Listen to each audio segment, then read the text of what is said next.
Salam. Welcome with me, Martin Baronji. Yes, please. From Uganda. Yes, please.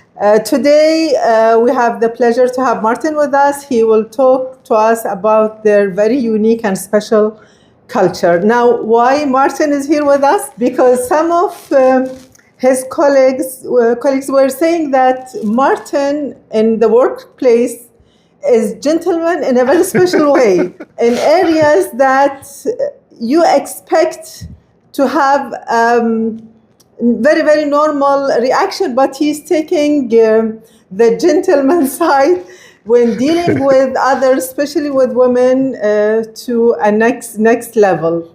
Oh, and one of his colleagues said that when I asked him why you are doing this and how you are doing this, he said, our mothers raised us this way. Yes. So here, these episodes, we are trying to learn about other people's cultures because it's a human culture that gets accumulated and we all learn from each other. So we mold the cultures and we see the cultures so we can learn as well. Everyone can learn a lot from other people's culture. So today we want to learn how is it that your mothers made you or they make you have this type of reactions and you see it part of the culture of the family.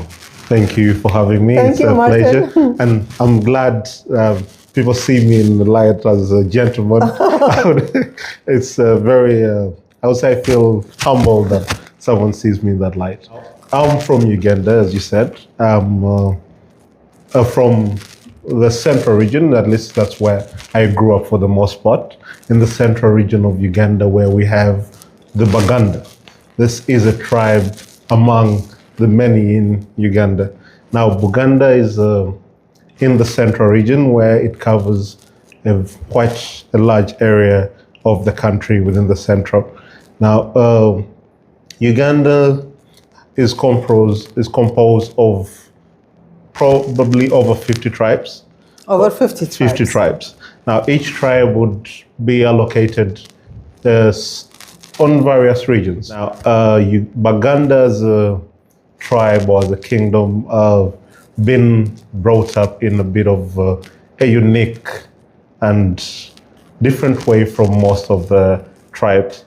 As Baganda, we are, I would say, raised to have a bit of respect. Okay. That's both for your elders, for your peers, and even for those younger than you. Now, that is instilled in you as the people you see, but also as the family. Now, personally, my mom instilled those values in me all the way growing up. I learned most of them from her. I won't say I learned everything. There's some probably I failed, but for the most part, I learned most of the things from them. If you look at the tribes in Uganda, most of the tribes have multiple things or distinctive characteristics. This come from food, the mannerism, the way they do some of their things, the way of life. And food is something that cultures have for their own, every culture. Now, how respect and food goes together, because you said you are over 50 tribes. Yes. And when I asked you first that I saw you today, that Yes.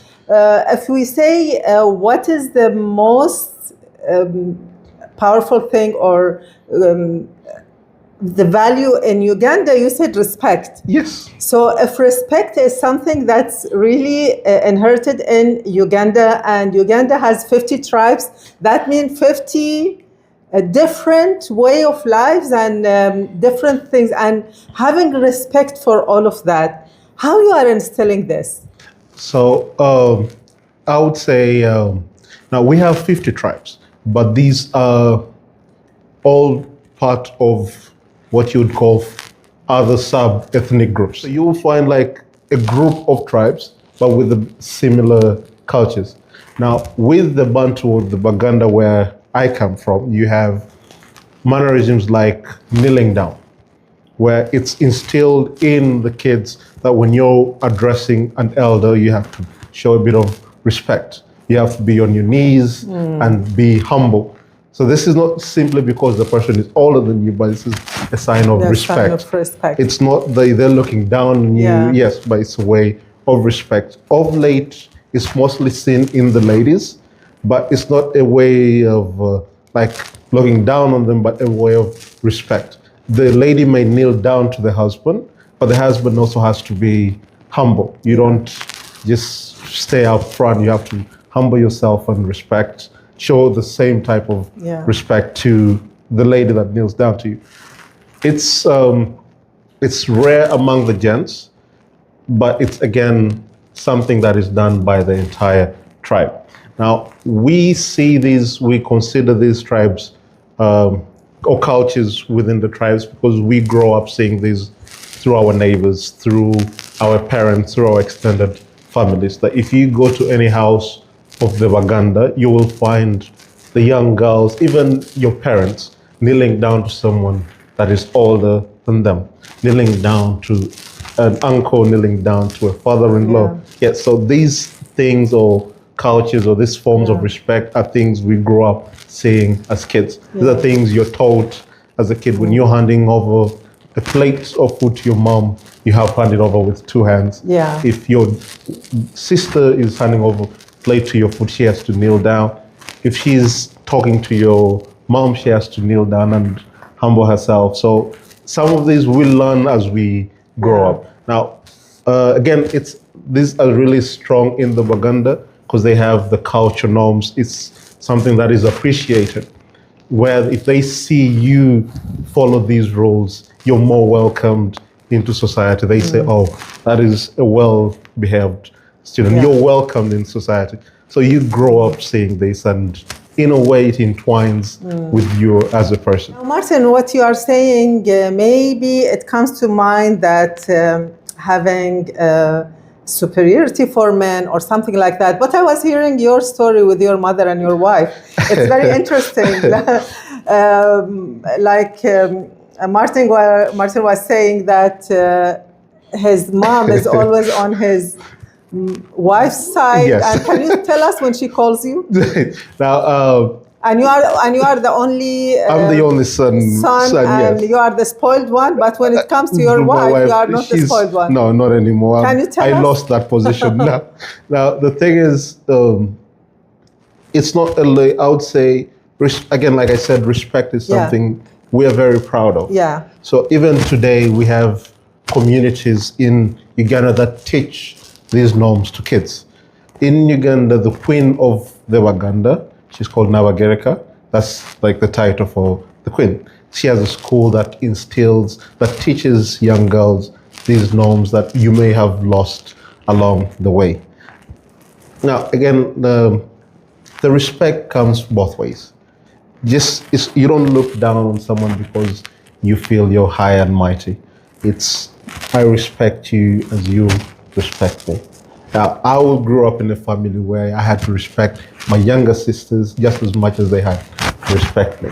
My mom raised me as the only boy. Very pampered boy, I wouldn't say. I wouldn't say spoiled, but I would say pampered. Since I was her son, but now I've lost that position. In a way, they have welcomed. For the advantage of the wife. Yes, she has been welcomed into our family. Because again, she has grown up in this culture, very respectful. She knows the traditions. So when she comes and introduces herself to the family, she's not seen as someone joy. She's just taken as part of the family. It's beautiful. Yes. So now when I call my mom, usually I'm the last person they ask how I'm doing. They always ask how she's doing before they ask how I'm doing. If I get lucky and I'm asked how I'm feeling, it's two sentences, and then all of a sudden it's, how is the wife doing? So you kind of feel like you lost. I would say I'm jealous, but in a way, yes, I am jealous. I won't deny, because I've lost that. I'm sure I haven't lost a special place, but again, the culture has brought her up in a way that she's welcomed. Yes. And she's respecting, and they're respecting her. Yes. And you have Gabriela and Ruth, your two daughters. Yes. And they are learning the respect from their grandparents, Yes. from Now, their parents. Travel to Bahrain. We've been in Bahrain for a couple of years. Unfortunately, they are not able to travel with us to Bahrain, so they stay home with their grandparents. Now, they are taught the same values we were taught by our parents, by their, so they see more than they see us nowadays. Now, they grow up with these same, so when they see us, when we go back, again, they will have the same principles we grew up. Yes. I see my dad, kneel down, greet them. If I hand something over to my mom, kneel down. And if I'm taking something from my mom, I have to be humble. It's in the small things we're taught as kids. If I have a guest at home, it's in a, I won't say it's a spoken rule among the Baganda, but it's a known rule. The guest is always offered the things first before the people in the family. Yeah. Again, we grow up seeing these things. Most people will perceive it like, okay, why are they doing that? There's a bit of favoritism, there's a bit of looking down, but unfortunately it's not. Yeah. To us, it's being respectful. It's humbleness, being polite. Yeah. It has nothing to do with superiority. It's more of just that level humbleness. Yeah. This is very beautiful, Martin, that you are saying that this respect is having the families goes together more. Yes. Because the way that your mother raised you is the way that made your family like glued together more. And the way now your mother is treating your wife and treating your family, and of course it's the same the wife's side as well. Yes. But it is that type of values and respect that keeps the families together, that keep the new generation together, because now in this world with all the families are scattered and the relationships are not that strong. Having these type of values that are instilled in the family, it makes the bonds even stronger. And this is very important in this so fast-going world, having something that of a real value that keeps the kids and the families together. It's really a highly valued protection for kids as well. True. I would say it's something most people wouldn't mind it. It's something you would see like it doesn't bring value to you. Most people would undermine it. They would see it as something that you can skip off. Yeah. But personally, I've been in Bahrain a couple of years now. But me, all the things I grew up being taught have helped me through this life I've lived in. Again, I wouldn't have been welcomed into your humble house if I wasn't humble, I wasn't polite, I wasn't the way I was brought up. I've been welcomed. There is a lady who welcomed me to Bahrain. Her name was May. She was an elderly lady. She used to stay in Fontana. Unfortunately, she passed away last year. This lady welcomed me to Bahrain. Like, you're in a new country, you don't know that many people. But just because you're humble, just because you're polite, just because you are the way you are, simple words, respectful. Like, you're talking to your elder, humble yourself. Give them the time. Do not interrupt them while they speak. Those small things you grew up doing as everyday life. Yeah. She welcomed me. She considered me a son. This is someone I had never met. I met here in Bahrain. She knew me a month, and she treated me as a son. Unfortunately, again, she passed away, but her son still treats me as well as she did. And this is all just from those simple things I grew up doing. It's normal to me. Most people will look down on, but again, yes. Because these things that you are saying, Martin, these are the words of hearts. And hearts know each other. If the heart that is humble, the heart that is having kindness, real one, not fake one, not faking humbleness. It is real and it goes into other people's hearts. And really in this world, we need more and more bonding between different people, that they look different. They are from different countries, different cultures. We need to really see what's common between us. Now, what you are saying now, Martin, sure that that lady, may she be rest in peace now,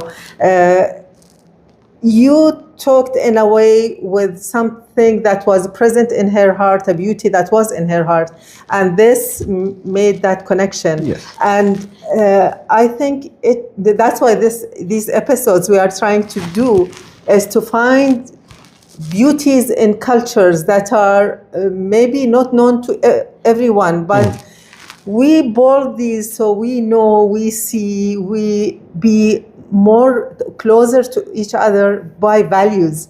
And True. this will make life even more, we can tolerate things more. And yes. it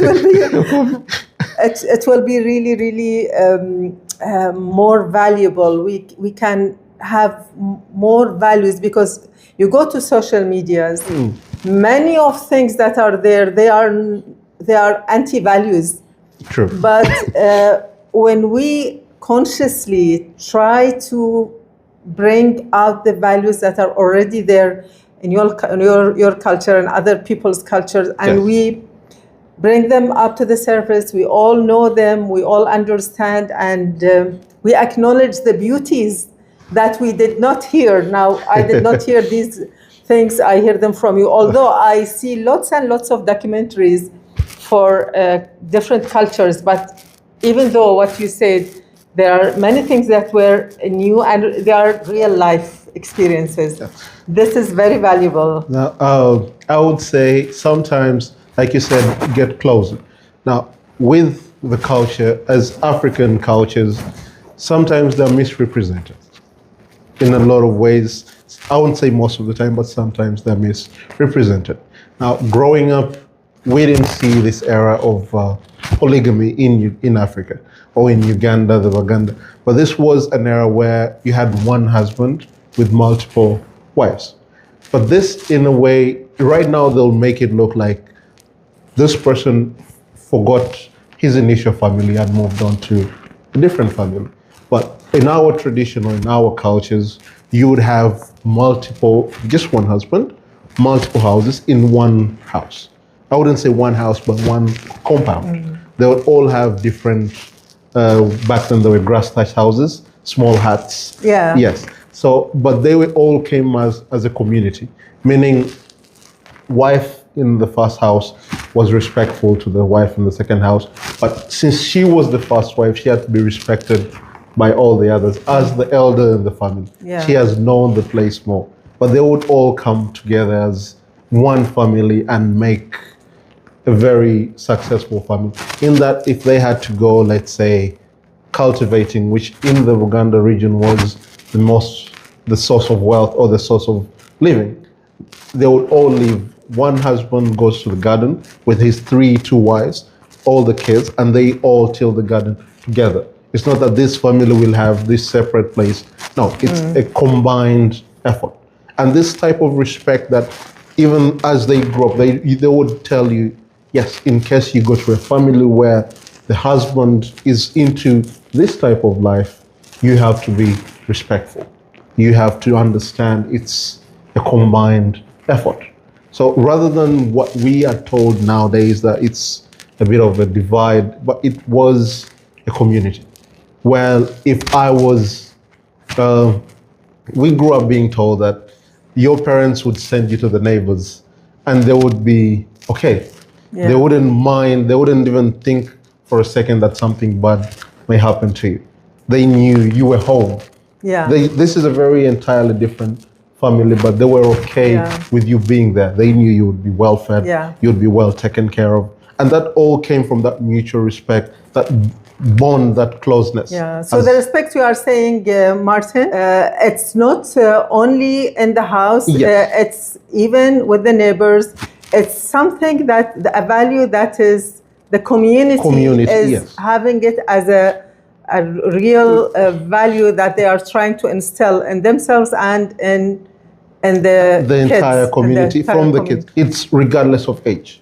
Respect the person close to you and they will respect you. Just be you as a person humble, polite, and respectful. That's great, Martin. So in conclusion, what Martin is saying to us, that respect is something that's really, really can go in deep in the details of people's life, and it can change the way we look at ourselves, at the community, at everything, and it makes things different. Having the community that has respect as a value certainly is not the same as a community that does not have respect as a value. Yes. So we will think more and more deeper about respect. Would you like to conclude something for us? I would say, again, like you said, sometimes it's easier to not to see things on face value.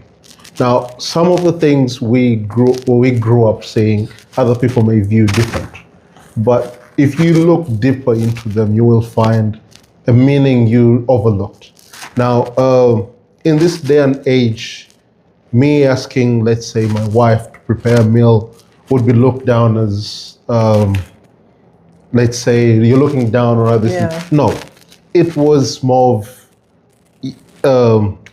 there's a job where a gentleman can do, because it's a manual job. I'm not looking down on my wife because she cannot do this job, but it seems more suited for me. There's that respect that you can do this a lot better than I can. We have a thing in Uganda. I usually joke about this with my mom, that she can take the food off the stove without a cloth. I can never do that. However light the saucepan is, I can never do that. I will look for the washcloth just to take. She'll just take it off. I see that with my wife as well. There's nothing wrong. I can never touch that pot and put it off, but she does it with too much ease. I will hold a 20-liter jerrycan up. She cannot do the same thing. So some people will say, no, you're looking down on her that she cannot. No, it's just that I'm more suited to do that. And I do it with respect. When she prepares the meal, she prepares it with love, which with the softness I can never have. I'm a man in a way, it's a bit rigid. I'm just trying to do it. Yes, I will try to prepare the meal, never be the same. When she prepares, I will prepare the same dish you will prepare. She'll never have the same taste. Same taste. I will follow the same spoon, same quantities. The taste, surprisingly, it will never be the same. The way my wife prepares her meals, to this day she laughs at me. She says, I prefer her food compared to anyone. Now the conversation I don't want to be asked is between her food and my mom's food, which is better. I try to avoid that. That will be a question I can never answer, because either way I'm in trouble. No.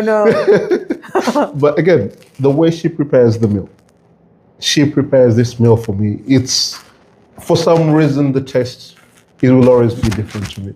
It's not because she's a lady, but it's because of who she is, who else she's done that. So it's rather than looking at it like, no, she's doing it because, no, there is that hidden, it may not be so obvious to you, but there is that hidden tradition to it. No looking down, there's no undermining. The respect is always a two-way. Just adding to what you are saying, just for our friends listening to us, Martin was saying that his mom is calling him and asking him, did you cook the meal for your wife?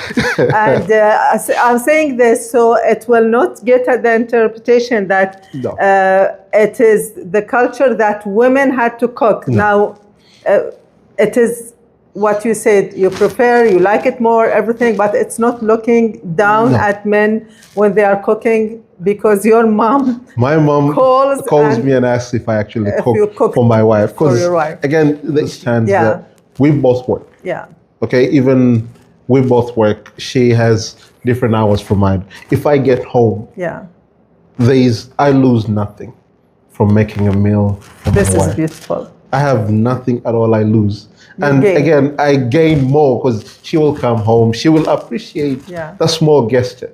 It's, I recently, if anyone has done the 7 habits, there is a paradigm or things we think, just because we see them, we think that's the way they are meant to be. But if you look into them a little bit more, you understand it doesn't have to be that way. So someone once told me don't look at it like you're doing her a favor. Yeah. It's something that has to be done. If you do not cook, you won't eat. So why would I wait for my wife when I can prepare the meal? Yeah. And she will come home and enjoy the meal. Yeah. If we're both home, we do it together. I will help her, she helps. Yeah. Yes. Deep respect and deep love. The mutual thing is Yeah. she respects me, I respect her. This is the She most respects my mom respects. So it's this is something we're built. I would say almost all Baganda are raised this way. Good. Most cultures in Uganda are raised this way. Uganda has one of the most welcoming people in this world. Maybe one day Please. maybe one day you will go If to you Uganda. can come, I would say if you ever come to Uganda, leave the hotels aside. And go live with people. Go live with people. The hotels give you a very different perspective from the people. When you live with the people, yes, I would say, I usually joke about this when I invite people to Uganda. Leave the AC, come to the heat. You go to the hotel, you get the AC, yes. Yes. When you come to my house, I'll give you the fan at the most. But the meal, But you will see the culture. Yes, you will understand, like, when I prepare the meal for you, it's not, I'm just making food for 50 people. Yeah. I'm making food for someone Yeah. to visit. I usually tell all my friends, I've always tell them, if you ever feel like you're coming to Uganda, try to schedule them when I leave for my vacation. Because I won't charge you rent. I'll welcome you. I will host. It won't be the 5-star from booking.com. It will be the normal life, and you will see the culture. Yeah. Which is The most important thing. Because as a culture, again, Ugandans are some of the most welcoming people. I think to this day, I still believe the biggest export of Ugandans is the people. Oh, that's the culture. Beautiful. That's beautiful. They are the most welcome. You may not like the country because of the traffic and everything, but the moment these people welcome you, you will always think, I don't mind going back. It's a very green country, not as green as it used to be, but again, the people are biggest resource we have. That's really beautiful. Thank you so much, Martin. It was a pleasure being with you. Mine. Thank you for being with us, and I wish you a very, very blessed stay here and blessed life, and God bless your family as well. Thank you so much. Thank you so much. Thank you. Bye. Thank you for having me.